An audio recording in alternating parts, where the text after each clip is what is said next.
చాలామంది ముళ్ళు చూసి శ్రమలు చూసి బాధపడతాం, భయపడతాం.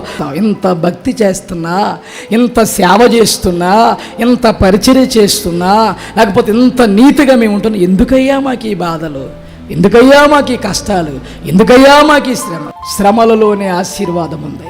చెరసాలలోనికి వెళ్లకుండా యోసేపుని, సింహాల బోనులోనికి వెళ్లకుండా దానియేలుని, అగ్నిగుండంలోనికి వెళ్లకుండా శద్రకు మేషకు అబేద్నెగోని, వాడ ప్రమాదములోనికి వెళ్లకుండా పౌలుని దేవుడు తప్పించలేడా?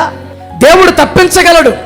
కానీ ఎందుకు దేవుడు తప్పించలేదంటే ఆ సమస్యలలోనే భక్తులకు దేవుడు కొన్ని పాఠాలు నేర్పడానికి, ఇంకా ప్రార్థన బలం పెరగడానికి, ఇంకా ఆత్మ బలం పెరగడానికి, ఇంకా రోషము కలిగిన అద్భుతమైన భక్తి చేయటానికి, ప్రభువుకి మరింత దగ్గర అవ్వటానికి సమస్యలే కారణంగా నిలబడతాయి.